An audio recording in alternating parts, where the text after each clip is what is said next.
Current affairs मतलब MJT education. Hello दोस्तों, good morning. स्वागत है एक बार फिर से आप सभी का एमजेटी एजुकेशन में। साथियों, आज है 8 जनवरी और आज की वीडियो में हम लोग बात करेंगे 8 जनवरी 2025 के most important daily current affair के क्वेश्चंस के बारे में। वीडियो अगर पसंद आए तो इसे लाइक, शेयर और चैनल को सब्सक्राइब जरूर करना। शुरुआत करेंगे हम लोग रिवीजन सेक्शन से। तो कल हम लोगों ने पढ़ा था कि मिजोरम राज्य में भारत का पहला जनरेशन बीटा बच्चे का जन्म हुआ है। ये 1 जनवरी को 12:04 के आसपास में पैदा हुआ था और ये इस जनरेशन का, बीटा जनरेशन का पहला बच्चा है। बीटा जनरेशन 2025 से लेकर 2039 तक के बीच जन्मे बच्चों को कहा जाएगा। इनसे पहले अल्फा जनरेशन था। इसके अलावा जापान को पीछे छोड़कर के भारत दुनिया में तीसरा सबसे बड़ा मेट्रो रेल नेटवर्क वाला देश बन गया है। पहले पर चाइना और दूसरे पर अमेरिका है। और भारत का पहला जैविक मत्स्य पालन क्लस्टर सिक्किम में शुरू किया गया है। इसके अलावा सिक्किम भारत का पहला राज्य भी है पूरी तरीके से जैविक खेती करने वाला। कल हम लोगों ने पढ़ा था कि अमेरिकी प्रेसिडेंशियल मेडल ऑफ फ्रीडम 19 व्यक्तियों को दिया गया है राष्ट्रपति जो बाइडेन जी के द्वारा, लेकिन उनमें से इकलौते फुटबॉल खिलाड़ी हैं लियोनेल मेसी। और लियोनेल मेसी जो ये हैं अर्जेंटीना के, ये बात ध्यान रखना, कंफ्यूज होकर के अमेरिका मत लगा देना। लियोनेल मेसी अर्जेंटीना के फुटबॉलर हैं और इनको भी दिया गया है ये अमेरिकी प्रेसिडेंशियल मेडल ऑफ फ्रीडम। 19 में से एक ये भी हैं और ये अमेरिका का सर्वोच्च सम्मान होता है। 18वां प्रवासी भारतीय दिवस भुवनेश्वर ओडिशा में होगा और आज से यानी 8 जनवरी से लेकर के ये 10 जनवरी तक चलेगा। और पद्मश्री और पद्म विभूषण से सम्मानित दिग्गज परमाणु वैज्ञानिक डॉक्टर राजगोपाल चिदम्बरम जी का निधन हो गया है। कल मैंने पद्म भूषण बता दिया था गलती से, इसको करेक्ट कर लीजिएगा। पद्म विभूषण से इनको सम्मानित किया गया था 1999 में, ठीक है ना, ये बात ध्यान रखना। पद्म विभूषण दूसरा सर्वोच्च नागरिक सम्मान है भारत का और पद्म पुरस्कारों में सबसे बड़ा है। तो पद्म विभूषण और पद्मश्री से इनको सम्मानित किया गया था, ठीक है ना, इसको करेक्ट कर लेना। और लॉस एंजल्स अमेरिका में गोल्डन ग्लोब समारोह का आयोजन किया गया। 82वां इस बार का संस्करण था और कल डिटेल विनर्स की लिस्ट मैंने दिखाई थी आपको। केंद्रीय शिक्षा मंत्री धर्मेंद्र प्रधान जी ने सशक्त बेटी और ई दृष्टि नाम से परियोजना का शुभारंभ किया है। उड़ीसा के मुख्यमंत्री ने 11 दिवसीय आदिवासी मेले का उद्घाटन किया। तो ये टॉप 9 करंट अफेयर हम लोगों ने कल पढ़े थे वन लाइनर फॉर्मेट में। इसका आपने 1 मिनट में रिवीजन भी कर लिया है। अब हम लोग आगे बढ़ेंगे आज की करंट अफेयर की तरफ, लेकिन आपको फिर से रिमाइंड करा दूं, पुस्तक अपनी आ चुकी है ब्रह्मास्त्र करंट अफेयर का वार्षिकांक। जिनको जिनको लेना है ऑर्डर करिए फटाफट से। और जिनके जिनके पास पहुंचना शुरू हो गई किताब, आप लोग प्लीज रेटिंग और रिव्यू देना शुरू कर दीजिए। अमेजन पर से आपने ऑर्डर किया है तो अमेजन पर, फ्लिपकार्ट से ऑर्डर किया है फ्लिपकार्ट पर। रेटिंग और रिव्यू जरूर दीजिए और अपनी वीडियो क्लिप भी अगर हो सके तो बना करके मुझे भेजिए, अपने प्लेटफॉर्म पर लगा करके दूंगा। चलिए, पहला क्वेश्चन, विश्व युद्ध अनाथ दिवस कब मनाया गया? तो वर्ल्ड वार ऑर्फन डे ये मनाया जाता है साथियों प्रत्येक वर्ष 6 जनवरी को। युद्ध में जो अनाथ हो जाते हैं परिवार या व्यक्ति, उनके प्रति अवेयरनेस फैलाने के लिए ये दिवस मनाया जाता है कि उनको कैसे संरक्षण दिया जाए, उनकी कैसे हेल्प करी जाए। जैसे अभी आप देखो 2024 में ना, 2023-24 में बहुत सारे जगहों पर युद्ध चल रहे थे दुनिया भर में। जैसे इजराइल गाजा में आपने देखा, हमास के बीच में। इसके अलावा रसिया यूक्रेन तो चल ही रहा है 2022 से ही। इसके अलावा आर्मेनिया अजरबैजान में चल रहा था। तो ऐसे दुनिया भर में, सीरिया में, इसके बाद उधर लेबनान में, दुनिया भर में कई जगहों पर वार जैसी स्थितियां थी। ऐसे में बहुत सारे बच्चे अनाथ हो जा रहे थे, बहुत सारे लोग अनाथ हो जा रहे थे। तो ऐसे में ये दिवस मनाया जाता है इन्हीं प्रकार के लोगों को सपोर्ट देने के लिए, वर्ल्ड वार ऑर्फन डे। तो दुनिया में युद्ध की वजह से जो अनाथ होते हैं उनके कारण, उनके लिए, ठीक है ना, ध्यान रहे, जो युद्ध की वजह से हुए हैं उनके लिए है, कोविड के लिए नहीं। फ्रांसीसी संगठन एसओएस इन्फेंट्स अन द त्रेस, ये फ्रेंच लैंग्वेज में लिखा गया है, इसके द्वारा ये शुरू किया गया था। यूनिसेफ ने एक आंकड़ा जारी करके बताया है कि 460 मिलियन से अधिक बच्चे संघर्ष क्षेत्रों में रहते हैं और या फिर वहां से भाग रहे हैं, जैसे सूडान, यूक्रेन, म्यांमार, फिलिस्तीन वगैरह वगैरह। अगला मोस्ट इंपोर्टेंट क्वेश्चन है, हाल ही में मिली जानकारी के अनुसार कौन सा देश आधिकारिक तौर पर ब्रिक्स का पूर्ण सदस्य बना? तो साथियों, इंडोनेशिया बन गया है ब्रिक्स का पूर्ण सदस्य या कहें फुल मेंबर। ये बहुत इंपॉर्टेंट क्वेश्चन है। एक्चुअली में सऊदी अरेबिया ट्राई कर रहा था, ट्राई क्या कर रहा था, उसको मौका दिया गया था, लेकिन पिछली बार वो कहा कि हम विचार करेंगे। वो अभी विचार ही कर रहा है। इधर इंडोनेशिया मेंबर बन गया। ब्रिक्स का ये 10वां मेंबर है। तो 10वां मेंबर है तो भी हो जाता है इंपॉर्टेंट। आपसे ऐसे भी क्वेश्चन पूछा जाएगा कि ये कौन सावां मेंबर बना है, तो आप बताएंगे 10वां। और इससे पहले कौन था? देखो ये बहुत बार मैं टॉपिक आपको डिस्कस करके बता चुका हूँ, तो हमारे जितने भी पुराने स्टूडेंट हैं उनको तो बिल्कुल रट जाना चाहिए ब्रिक्स। ब्रिक्स के बारे में एक एक चीज आपको पता होना चाहिए। चलिए शुरुआत से शुरू करते हैं। मान लो आप नए हो, कोई बात नहीं, शुरुआत से शुरू करते हैं। ब्रिक्स एक संगठन है, इसमें एशिया के और इसके बाद दक्षिण अफ्रीका के, दक्षिण अमेरिका के कुछ देश हैं। ब्रिक्स की स्थापना 2006 में करी गई थी। ध्यान से सुनना, एक एक पॉइंट बहुत इंपॉर्टेंट है। स्थापना इसकी 2006 में की गई थी, लेकिन फर्स्ट बार इसकी समिट होती है 2009 में आकर के। और कहाँ पर होती है तो आप बताएंगे रसिया में होती है। बहुत लोग 2009 को स्थापना मान लेते हैं, नहीं, स्थापना 2006 में हुई थी। पहली मीटिंग हुई थी 2009 में और रूस में हुई थी। ये अब तक अल्फाबेटिकल ऑर्डर में ही मीटिंग करता आ रहा है, सबमिट करता आ रहा है, लेकिन अब इसका एक्सटेंशन किया गया। अच्छा, इससे भी पहले जब ये स्थापित हुआ था तब ये ब्रिक था, BRIC, यानी कि ब्राजील, रसिया, इंडिया और चाइना, ये 4 देशों का ग्रुप था। आगे चल करके 2010 में साउथ अफ्रीका जुड़ा, दक्षिण अफ्रीका जुड़ा 2010 में, ध्यान रहे, इसलिए उसके बाद 2010 के बाद से ये नाम ब्रिक्स पड़ गया इसका। चलो, ब्रिक्स लंबे समय तक ऐसे ही रहा, 5 ही सदस्य वाला। लेकिन अभी पिछली साल क्या हुआ, 2023 में इसको एक्सपेंशन की बात शुरू हो गई इसके।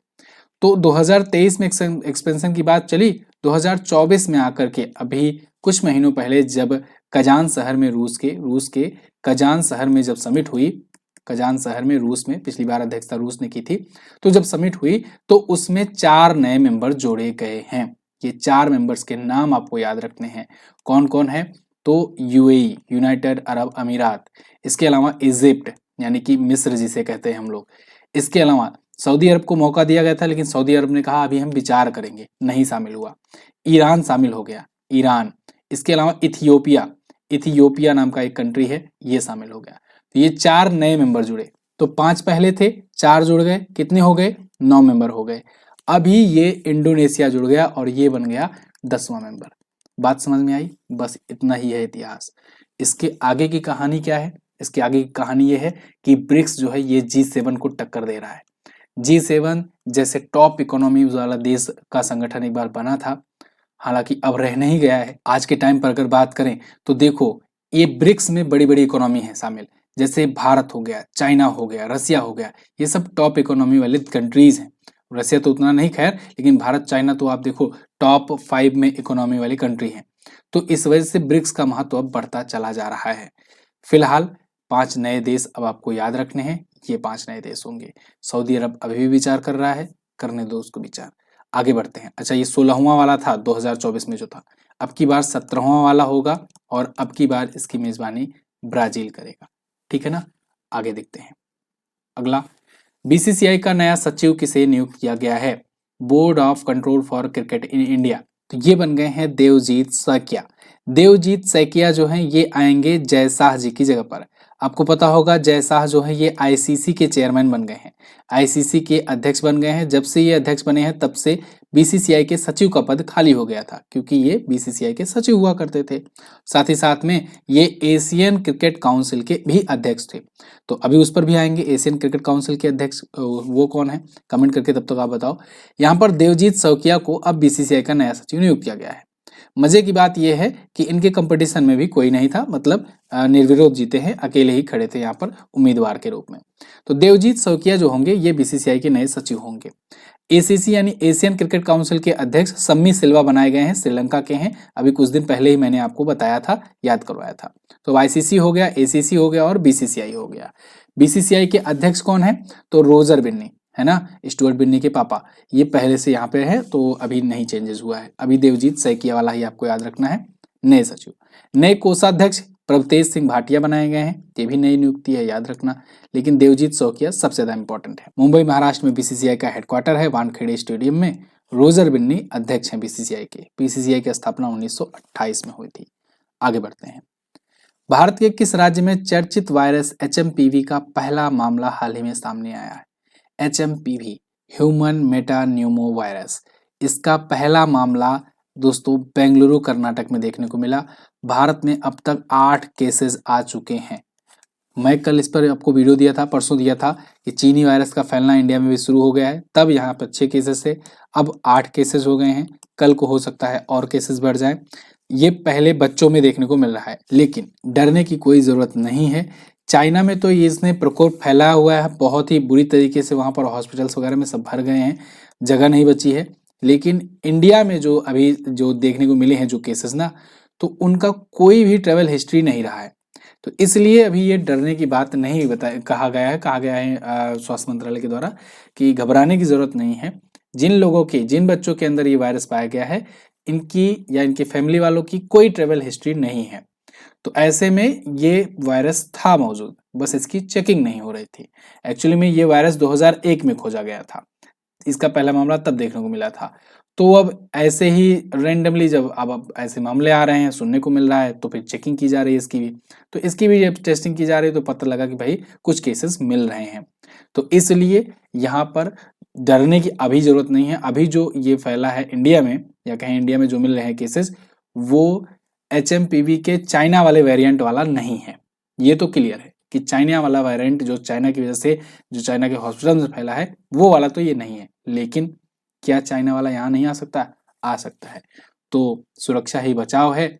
अभी नहीं है तो इसका मतलब ये नहीं है कि आगे नहीं आ सकता है। चाइना से कोविड आया था तो HMPV भी आ सकता है। ये भी कोविड जैसी ही एक बीमारी है और ये भी रेस्पिरेटरी सिस्टम को अपने इफेक्ट करती है। मैंने आपको इस पर वीडियो दी हुई है, डिटेल में आप समझ सकते हैं। इसमें मैंने रक्षा बचाव उपचार कारण सब कुछ इसमें बताए हैं, आप जरूर देखिएगा। तो इसका फुल फॉर्म भी पूछा जा सकता है HMPV का। यह है ह्यूमन मेटा न्यूमो वायरस। तो इसका पहला मामला बेंगलुरु में, कर्नाटक में देखने को मिला।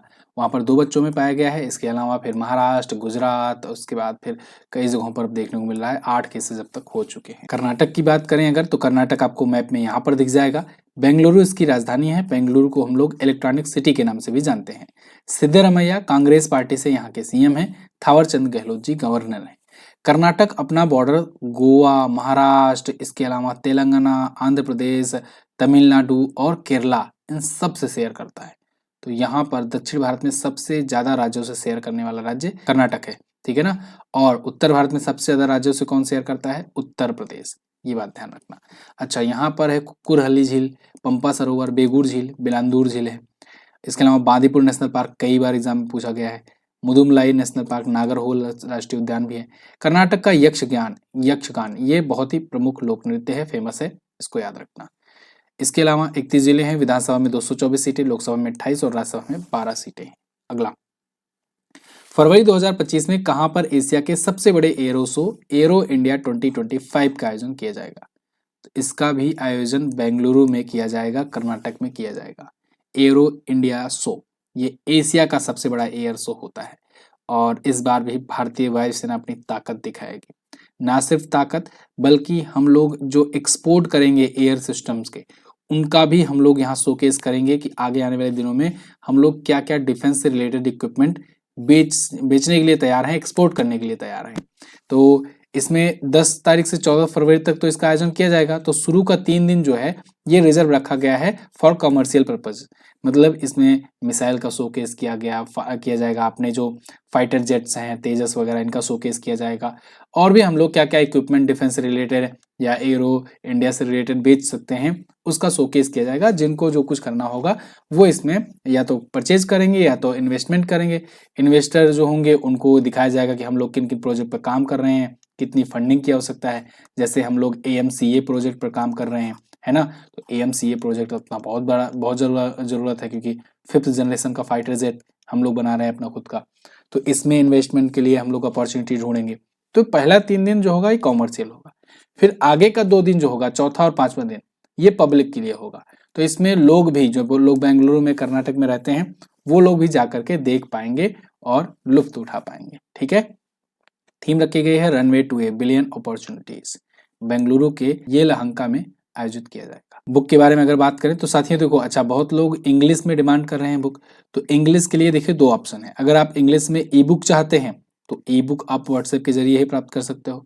और अगर आप इंग्लिश में हार्ड कॉपी चाहते हो बुक के रूप में, तो देखो बुक तो नहीं है अपने पास, बुक इंग्लिश की नहीं छपाई गई है। लेकिन पिछली बार की तरह, जैसे पिछली बार हम लोगों ने फोटो कॉपी प्रोवाइड किया था, कि क्योंकि अगर ई बुक आपको देंगे और आप उसको अगर फोटोकॉपी करवाओगे, 300 पन्ने की ई बुक है, उसको आप फोटोकॉपी कराओगे तो आपको बहुत ज़्यादा कॉस्ट पड़ जाएगी। तो जितना आपको कॉस्ट पड़ेगी फोटोकॉपी कराने का केवल उतना ही कॉस्ट पर आपके घर तक डिलीवर कर दी जाएगी हमारे द्वारा, ठीक है ना। तो आपको क्या करना है कि मात्र 299 इसके लिए पे करना है। इंग्लिश के लिए ध्यान रहे, हिंदी वाली बुक जो है ये 219 में है, 219 में है, लेकिन इंग्लिश वाली 299। कारण ये है कि इसमें पेजेस ज़्यादा हैं, इंग्लिश वाले में 300 पेजेस हैं और इनकी फोटोकॉपी करके बाकायदे आपको भेजी जाएगी और कुरियर चार्जेस, डिलीवरी चार्जेस सब इसमें इंक्लूडेड है। तो अगर आप चाहते हैं तो अपना एड्रेस बाकी डिटेल्स दे करके व्हाट्सएप पर पेमेंट करके आप बुक को इंग्लिश वर्जन में घर पर भी अपने मंगा सकते हैं पिछली बार की तरह। और बाकी हिंदी वाले तो फ्लिपकार्ट पर, अमेजन पर ऑर्डर कर सकते हैं। जिनके यहाँ फ्लिपकार्ट अमेजन की सुविधा नहीं है वो व्हाट्सएप करेंगे तो उनके पास भी कुरियर करवा दिया जाएगा बुक को। ओके, चलिए आगे। तमिलनाडु में जल्लीकट्टू शुरू हो गया है। इस महोत्सव का संबंध किस पशु से है? तो जल्लीकट्टू साथियों ये बहुत ही प्राचीनतम खेल है तमिलनाडु का। इसमें क्या होता है, सांड को कंट्रोल करना होता है, ठीक है, सांड पर काबू पाया जाता है। तो इसके लिए ये गेम होता है जल्लीकट्टू। जल्लीकट्टू में जल्ली का मतलब अलग होता है, कट्टू का अलग। जल्ली का मतलब होता है चांदी और सोने के सिक्के से भरा थैला और कट्टू का मतलब होता है बांधा हुआ। तो क्या होता है ना कि जितना मुझे समझ में आ रहा है कि ये जो बैल होते हैं, ये जो सांड होते हैं, इन पर ऐसे कुछ थैले रखे जाते हैं चांदी और सोने के और प्राइज मनी बंधी होती है। जब उनको जो कंट्रोल कर ले जाता है उस सांड या बैल को, तो फिर उसको वो प्राइज मनी मिलती है। तो ये जल्लीकट्टू है और पारंपरिक खेल है, बहुत ही प्राचीन खेल है ये और पोंगल के उत्सव पर होता है। पोंगल आप जानते हो, पोंगल फसल उत्सव है एक प्रकार का, मकर संक्रांति के दौरान ये आता है ना। मकर संक्रांति आने वाली है तो अब उसी टाइम पर फसल उत्सव यहाँ पर हो रहा है। तो पोंगल के दौरान अब ये दूसरे सप्ताह में सांडों का वश में करने वाला खेल जल्लीकट्टू शुरू हो रहा है। 2000 साल पुराना खेल बताया जाता है, बहुत ही प्राचीन। अच्छा, ये तो सांडों को वश में करने वाला खेल है। एक भैंसों के लिए एक प्रतियोगिता होती है, भैंसों की रेस होती है। क्या नाम है उसका? कंबाला। कहाँ पर होता है वो कर्नाटक में होता है, कर्नाटक में। अच्छा, ऐसे ही ऊंट का रेस होता है, ऊंट का रेस होता है। तो ऊंट की रेस कहाँ पर होती है? तो ऊंटों की रेस वाली जो गेम होता है ये पुष्कर के मेले में होता है और ये राजस्थान में होता है। ओके, जनवरी 2025 में आयोजित होने वाले प्रथम खो खो विश्व कप 2025 के शुभंकर का क्या नाम है? तो पहला खो खो विश्व कप होने वाला है जनवरी 2025 में ही होगा अभी। इसका शुभंकर लॉन्च किया गया है, शुभंकर यानी मस्कट। तो मस्कट का नाम है तेजस और तारा। ये है तेजस और तारा। ये तेजस और तारा दोनों मस्कट हैं। Kho kho world cup 2000 India 2025 का आयोजन दिल्ली में होना है। 13 जनवरी से स्टार्ट होगा और 19 जनवरी तक चलेगा। इसमें महिलाओं के लिए भी होगा, पुरुषों के लिए भी होगा। पुरुषों को जो विजेता रहेगा उसको ब्लू ट्रॉफी मिलेगी और महिलाएं में जो विजेता रहेगा उसको ग्रीन ट्रॉफी मिलेगी, ठीक है ना। चलिए अगला। हाल ही में किस केंद्रीय मंत्री ने भारत पोल पोर्टल लॉन्च किया? तो भारत पोल पोर्टल केंद्रीय गृह मंत्री अमित शाह जी ने लॉन्च किया हुआ है। होम मिनिस्टर अमित शाह जी ने ये भारत पोल इसलिए लॉन्च किया है जिससे इंटरनेशनल लेवल पर जब अगर पुलिसिंग से रिलेटेड कोई चीजें हो तो उसके लिए एक अलग यूनिट रहे और वो इस पोर्टल के जरिए उनको कंट्रोल कर सके। जैसे जैसे इंटरपोल आपने सुना है ना, इंटरपोल। इंटरपोल क्या करती है? वो इंटरनेशनल पुलिस होती है। तो इंटरपोल दुनिया के अलग अलग हिस्सों में अगर कोई क्राइम करके भाग जाता है तो वो इंटरनेशनल की पुलिस जो होती है दुनिया भर में घूम घूम करके उनको पकड़ती है। ऐसे ही भारत पोल है, कुछ ऐसे ही काम करेगा कि भारत के बाहर जो भगोड़े हैं, जो अपराध करके भाग जाते हैं, उनको ये स्पेशल तौर पर ये यूनिट काम करेगी, ट्रैक करेगी। तो सीबीआई के द्वारा इसे विकसित किया गया है, सेंट्रल ब्यूरो ऑफ इन्वेस्टिगेशन के द्वारा, सीबीआई के द्वारा। तो ये ड्रग्स, हथियार और मानव तस्करी जैसे सीमा पार अपराधों से निपटने के लिए है। तो इंटरपोल की भी मदद इसमें में हो पाएगी, इंटरपोल भी इसमें मदद करेगी, इंटरनेशनल पुलिस जो है। और ये भारत पोल है अपना खुद का। यहाँ पर कुछ और पोर्टल हैं, इनका रिवीजन करेंगे। अन्ना चक्र और स्कैन पोर्टल भाई प्रहलाद जोशी ने लॉन्च किया था। जागो ग्राहक जागो, जागृति डैशबोर्ड, ये राष्ट्रीय उपभोक्ता दिवस के अवसर पर लॉन्च किया गया। इसके अलावा केंद्रीय मंत्री मनसुख मंडाविया जी ने know your medicine app launch किया। सिटीजन सेंटिनल ऐप ये केरल के मोटर वाहन विभाग ने लॉन्च किया था। Vision portal doctor Jitendra Singh ji ने लॉन्च किया था। विजियो नेक्स्ट पोर्टल केंद्रीय कपड़ा मंत्री गिरिराज सिंह जी ने लॉन्च किया था। और सी बॉक्स पोर्टल ये अन्नपूर्णा देवी ने लॉन्च किया था, महिला एवं बाल विकास मंत्रालय की मंत्री हैं। आरबीआई ने unified lending app interface app launch किया यूपीआई के मॉडल पर, ULI app. Prompt portal Manohar Lal Khattar ने लॉन्च किया है। अगला, जनवरी 2025 में किस देश के प्रधानमंत्री जस्टिन ट्रूडो ने इस्तीफे की घोषणा की? तो साथियों, कनाडा के प्रधानमंत्री जस्टिन ट्रूडो ने इस्तीफे की घोषणा कर दी है। ध्यान रहे, घोषणा की है। ये इस्तीफा अपना सौंपेंगे मार्च में, ठीक है ना, मार्च 2025 में। अभी तब तक ये रहेंगे इस पद पर। क्यों रहेंगे तब तक? क्योंकि तब तक कोई और ढूंढा जाएगा, सर्च किया जाएगा इनकी पार्टी में कि कौन योग्य है जो इनकी जगह ले सकता है। जस्टिन ट्रूडो साथियों 2015 से प्रधानमंत्री हैं कनाडा के, और 2 बार जीते थे। मतलब कि एक बार 2015 में जीते, फिर एक बार ये चुनाव जीते थे। लेकिन ये वाला कार्यकाल अक्टूबर में पूरा होता है इनका। अक्टूबर में चुनाव होने वाले हैं, लेकिन उससे पहले इन्होंने इस्तीफा दे दिया है। इसके पीछे बहुत सारे कारण थे। क्या क्या कारण मुख्य हैं, इनको हम लोगों ने कल की वीडियो में डिस्कस किया है। आप कल रात वाली वीडियो देखिएगा जरूर। इस वीडियो में बढ़िया से डिटेल से भारत और कनाडा के रिलेशन को समझाया गया है। फिलहाल यहाँ पर 10 साल के कंजर्वेटिव पार्टी के शासन के बाद 2015 में ये सत्ता में आए थे। इनकी पार्टी का नाम है लेबर पार्टी, ठीक है ना। ये लेबर पार्टी से हैं और ये इस्तीफा दे दिए हैं। 9 साल कुछ महीने तक इन्होंने अपना वहां पर कार्यकाल निभाया। तो कर्नाटक के इतिहास में दूसरे सबसे युवा प्रधानमंत्री थे। ये जब प्रधानमंत्री हैं तब समझ लो कि भारत से रिश्ते इनके खराब हुए पीएम मोदी के दौरान। इनके पिताजी भी प्रधानमंत्री थे, और वो जब प्रधानमंत्री थे तो भी भारत से और कनाडा के रिलेशन खराब हुए थे। इंदिरा गांधी जी का टाइम पीरियड चल रहा था तब इंडिया में। तो कुल मिलाकर के बाप बेटे दोनों ही उसी तरीके से हैं, दोनों ही खालिस्तान मूवमेंट को बढ़ावा देते रहे हैं, पनाह देते रहे हैं एक प्रकार से। कनाडा की बात करें तो राजधानी ओटावा होती है, कनाडाई डॉलर इसकी मुद्रा होती है। अमेरिका आप देखे हो ना मैप में, उसी के ऊपर जो है वही है कनाडा। अब मैं क्या दिखाऊं, आगे बढ़ते हैं। इस्तीफा और संन्यास कुछ जो पिछले दिनों में दिए गए उनको देख लेते हैं। अनुराग मोहरोत्ता, ये टाटा मोटर्स के उपाध्यक्ष पद से इस्तीफा दिए। प्रजनेश गुणेश्वरन टेनिस संन्यास लिए। रिद्धिमान साहा क्रिकेटर थे, संन्यास लिए। रानी रामपाल का नाम याद रखना, ये भारतीय हॉकी टीम की रानी कही जाती थी और कैप्टन भी थी, भारतीय महिला हॉकी टीम की कप्तान थी। खेल रत्न से भी सम्मानित हैं। इन्होंने इस्तीफा दे दिया, संन्यास ले लिया है एक प्रकार से खेल से।